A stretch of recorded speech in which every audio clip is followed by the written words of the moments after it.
Okay, I found this one. So this is man of the moment, Peter Windsor, saying that they should have given the World Championship to Lewis. But it took until the 20th of December 2022. Well, he might have said it before. I can't find any more of him saying this. But it took until the 20th of September 2022 for him to say this. And he didn't say it on his own channel. He had to say it on Cameron F1's channel. So this video's had 18,600 views, but only 541 likes because he didn't want to offend anybody of his 170,000 subscribers, where he gets his income from, does he, old Peter? So let's have a listen to what he's got to say on when it's on somebody else's channel. Here we go. I think, as you say, with Abu Dhabi fresh in everybody's minds, it's not surprising that a lot of people are angry and annoyed after Monza, because what we saw at Monza was what didn't happen at Abu Dhabi. At Abu Dhabi, they thought, right, forget the rules, forget about anything else. Let's just make sure this race finishes as a race, and we'll forget all that business of the cars unlapping themselves, and we'll just go for it. It doesn't really matter that Lewis is on the wrong tires. Let's just have a race. And on the basis of that, you'd think, well, at Monza, if they did that at Abu Dhabi, at Monza, they could quite easily have restarted the race while they were still pushing Daniel's car back into that space. Funny what constitutes a race for some people. You know, they're quite happy to see somebody having their ankles tied together and somebody freed to run, and they call that a race. They want to see the outcome of that, don't they? I mean, the problem was obviously they couldn't get it out of gear. So on that basis, you'd say, yeah, people are entitled to feel robbed. But of course, what happened after Abu Dhabi is that all the do-gooders of the world and the powers that be said, well, this is horrendous. All the do-gooders of the world, Peter. You want to call people do-gooders that witnessed corruption, that witnessed a sporting fix, do-gooders. And you're challenging them, are you, Cameron? You're just going to sit there all of this presentation and just nod your head and have a silly grin on your face. Yeah? Is that all you've got, Cameron? Yeah? Let's have a look. Talk us through the do-gooders, Peter. We'll go back a bit on this because, you know, we want to talk about what constitutes a race in Formula One these days. I think, as you say, with Abu Dhabi fresh in everybody's minds, it's not surprising that a lot of people are angry and annoyed after Monza, because what we saw at Monza was what didn't happen at Abu Dhabi. At Abu Dhabi, they thought, right, forget the rules, forget about anything else. Let's just make sure this race finishes as a race, and we'll forget all that business of the cars unlapping themselves, and we'll just go for it. It doesn't make sure this race finishes as a race. Well, it wasn't as a race because a race involves all competitors that are competing in that race, and it wasn't that, was it? Third place, what were they in a race for? Seventh place, what were they in a race for? You know, 12th place, what were they in a race for? It wasn't a race, was it? So don't describe it as a race. This, we're talking about September 2022. You haven't been able to identify all of the people that were impacted by the way that so-called race was restarted. It doesn't really matter that Lewis is on the wrong tires. Let's just have a race. And on the basis of that, you'd think, well, at Monza, if they did that at Abu Dhabi, at Monza, they could quite easily have restarted the race while they were still pushing Daniel's car back into that space. I mean, the problem was obviously they couldn't get it out of gear. See, look, this is the problem, right? The way these, and I'll use the term wankers, and the reason is he'll present this and then go listen to what he then presents later. And so what they try to do, they try to present themselves as balanced, reasonable individuals by saying, hey, well, on the one hand, we should look at this, but on the other hand, we should look at this. And my presentation style is not like that. I'll just say, well, on the one hand, that's a load of bollocks, so it must be this. And people don't like that, because people like to go, oh yes, well, on the one hand, I like that, but on the other hand, I don't like that. And you know what? I don't give a fuck what you like. It is what it is, and you'll find out why it is what it is. But look at, I'm going to just replay you what he has just presented, okay? And you'll see later on in this video why what he's just presented is a load of bollocks, and yet he's still presented it. But you like that. Wrong tyres, let's just have a race. And on the basis of that, you'd think, well, at Monza, if they did that at Abu Dhabi, at Monza, they could quite easily have restarted the race while they were still pushing Daniel's car back into that space. I mean, the problem. Yeah, that's right. They could have just easily restarted that race while they were pushing Daniel's car into place. Yeah, you present that, Peter. Yeah, on the one hand, why couldn't they have done that? We'll find out why in a minute. The problem was obviously they couldn't get it out of gear. So on that basis, you'd say, yeah, people are entitled to feel robbed. But of course, what happened after Abu Dhabi is that all the do-gooders of the world and the powers do-gooders, and powers that be said, well, this is horrendous and massive mistakes were made. This must never happen again. Looking nervous, Cameron. What's the matter? You're going to lose some subscribers. You're going to get some dislikes. You're going to get some aggro in the comments section. And from now on, we must follow the rule book to the letter. And that's what they did at Monza. So, well, from now on, we must follow the rule book to the letter, as if we should compromise on that. As if it's okay to cheat. As long as we get the result that we want, we can cheat. So, this was the time to complain about. This was not after Monza, it was after Abu Dhabi. Yeah, and we did. And we still are. And not enough complaints were made after Abu Dhabi. No, there was, but everything's just been ridden roughshod over. Nobody listens to the complaints. They just do what the fuck they want. That's the level of this corruption. They just do what they want. They should have, I think, given the World Championship to Lewis, and I think they should have said that last lap was completely illegal, should not have been. Looking nervous there, Cameron. Looking nervous, thinking, shit, I'm going to lose some subscribers over this. Allowed, and we're going to give the results as they were behind the safety car. And that's what should have happened. And because they didn't do that, that's why we have all this stuff now, people feeling robbed or not robbed, or it was safe or it wasn't safe. That's it, the balancing scales of justice. They were robbed or not robbed, it was safe or it was not safe. Look at the way you're presenting.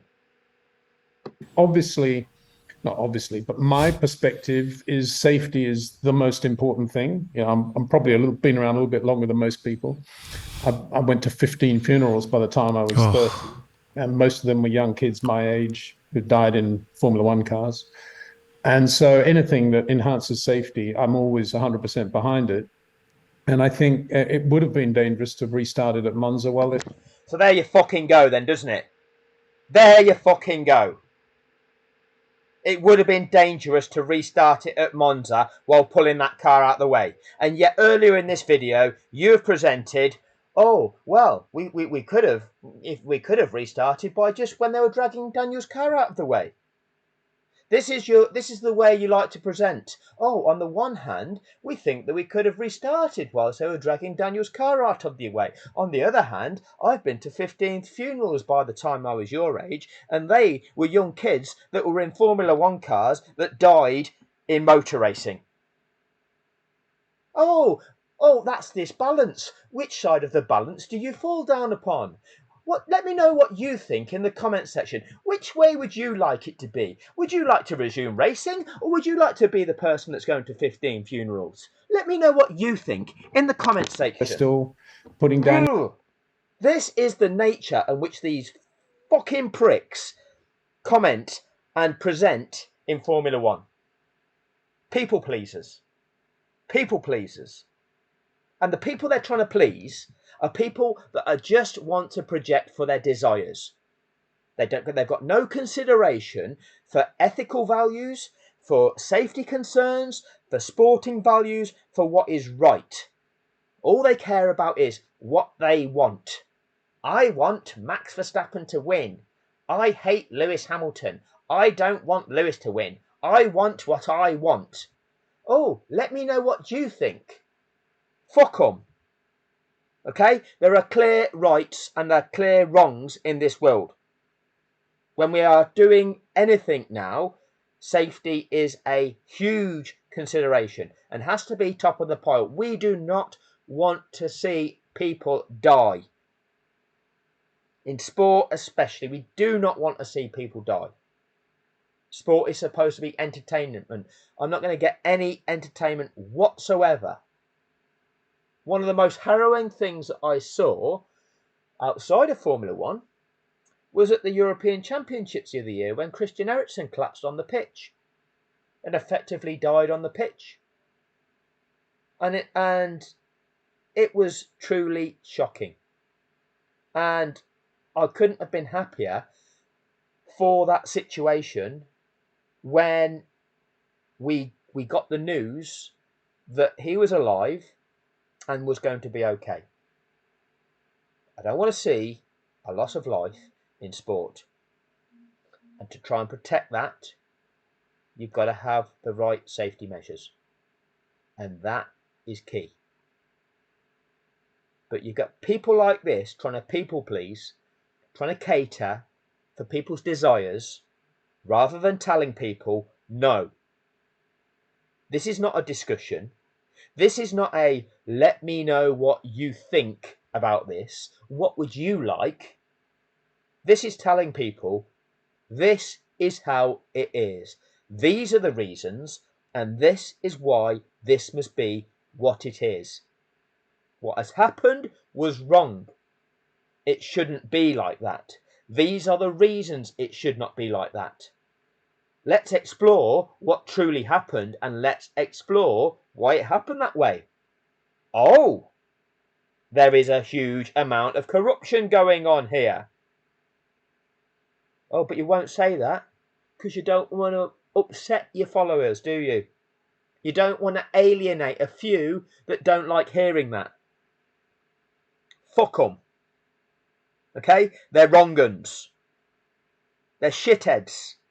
Desire-driven individuals without any integrity whatsoever. Narcissistic pricks that just want what they want. Fuck them. Daniel's car to rest behind the guardrail. I don't see there's any discussion about that, to be honest, and I think it did absolutely correctly. My point is that they were totally incorrect at Abu Dhabi, and they should have finished that race behind a safety car. And for all the people out there who say, oh, Formula One races should always finish as a sprint regardless, I would reiterate what I've said several times. Fuck them. That's what you're going to reiterate, is it, Peter? On my YouTube channel and on Twitch, which is that I think any TV director stroke commentator who couldn't have brought tears to everybody's eyes as Lewis Hamilton was driving that last lap at Abu Dhabi behind the safety car, waving to the crowd, fireworks going off under the night sky, having just broken Michael Schumacher's record.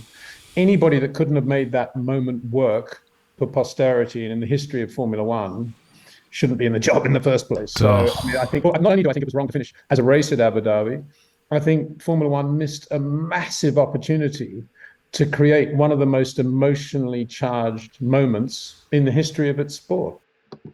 And Cameron seemed lost for words there. Just going to play this part of this to you again. So pick out a couple of points again. My perspective is safety is the most important thing. You know, I'm probably been around a little bit longer than most people. I went to 15 funerals by the time I was 30, and most of them were young kids my age who died in Formula One cars. And so anything that enhances safety, I'm always 100% behind it. And I think it would have been dangerous to have restarted at Monza while they're still putting Daniel's car to rest behind the guardrail. I don't see there's any discussion about that, to be honest, and I think it did absolutely correctly. So if you don't think there's any discussion about it, why are you discussing it? Why are you just not making it as a statement of fact? Because it is a statement of fact that there exists health and safety directives, considerations that race director must have and must adhere to when assessing how he is directing that race and directing proceedings. Okay? So you spell that out to fans of the sport that don't seem to understand that when they are watching these Grand Prix and on the TV, everything is being hyped up by the likes of Brundle saying, "Oh, and what are we going to see here? And are they going to release the lapped cars or not? And when is this safety car coming in? And when are we getting racing?" Right, just explain to everybody rather than hype people up. Just explain, hey, this has happened. This is now what needs to happen before any racing resumes. These are the reasons. That's all it is. There's a car there. That's a risk. If another car was to smash into that car, then there's a much greater risk of damage to the driver of the car that's travelling at speed. This is right, because the driver of the car that's just left there on the side of the track, he's out of the way. If you're driving around at racing speed and smash into a parked car on the side of the track, the chance of doing yourself serious damage is massive. Them safety barriers are there to absorb an impact and dissipate that force. You smash into an object like a car, things don't work in the same way. So you can't just leave objects like that. You have to clear them out of the way. You have to restore things to a situation where things are as safe as they can be. You'll never totally eliminate risk, but it's your job, it's your duty to make things as safe as they can be. You have an obligation to do that. Educate fans, explain that to them. Don't hype them up with possibilities which aren't possible. Don't get them on the edge of their seats thinking, oh, when this going to happen? Because actually just say, hey, just watch. We have to carry out this process. It's necessary. These are the reasons why it's necessary. Calm yourself down. Once it's done, we'll see if we can go racing again. I'm sorry if it disappoints you, but actual driver safety is far more important than seeing you get excited. This is humans' lives that we are dealing with. My point is that they were totally incorrect at Abu Dhabi, and they should have finished that race behind a safety car. And for all the people out there who say, oh, Formula One races should always finish as a sprint regardless, Right. For all the people that say Formula One races should finish as a sprint regardless, what I say to you is, go and watch another sport. Formula One racing is an endurance event. It is a contest that is contested over a race duration of approximately 190 miles. The number of laps is depending on the track length, but that can be anything between 40 odd laps and 70 odd laps. Even more laps if the track is short. So if you just want to see something that is a one lap sprint to see which car is going to win off over one lap, go and watch a sport where that is what the criteria of the sport is. Because the criteria of winning a Formula One race is to see who completes 190 miles in the best way. You build up the advantages, you build up over the duration of the 190 miles. That should not be wiped out just because somebody else has had a crash. Now the rules, the way they're written, which are done purposefully to re-inject drama and excitement, they can allow for that. But they shouldn't be manipulated to create that false scenario. They should not be manipulated to create that false scenario. And if that is your desires, if that's what you want to see, every Grand Prix, oh, this will be great. Let's just stop the race and let's just turn this into a one lap shootout. We've been watching it for an hour and a half. Let's just cancel all what we've seen and let's instead just watch two cars sprint off over one lap and see who wins. That'll be far more fun. Take yourself off and go and watch something else, because clearly Formula One is not for you. Unlucky. Okay? Too bad. Those advertisers don't get you as a customer. Deal with it. I would reiterate what I've said several times on my YouTube channel and on Twitch, which is that I think any TV director stroke commentator who couldn't have brought tears to everybody's eyes as Lewis Hamilton was driving that last lap at Abu Dhabi behind the safety car, waving to the crowd, fireworks going off under the night sky, having just broken Michael Schumacher's record. Yeah, this notion of, ladies and gentlemen, you're witnessing history. You're witnessing a record being broken that we probably thought never was going to be broken. That 7-time world champion in Michael Schumacher has now been overtaken by Sir Lewis Hamilton by winning his 8th world championship. Something that Crofty and Brundle barely mentioned in that event. In that event where that was always on the cards as being a possibility. That event that Hamilton was dominating throughout and therefore always looking likely. That was never really talked about, was it? Never talked about Hamilton's achievement and what he was on course to achieve. Strange that, isn't it? Very strange. Anybody that couldn't have made that moment work for posterity and in the history of Formula One shouldn't be in the job in the first place. So I mean, I think not only do I think it was wrong to finish as a race at Abu Dhabi, I think Formula One missed a massive opportunity to create one of the most emotionally charged moments in the history of its sport.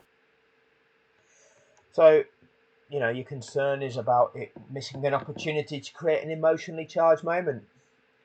How about it just created the most corrupt moment in sport? And it chose to do that. That is the level of this sport.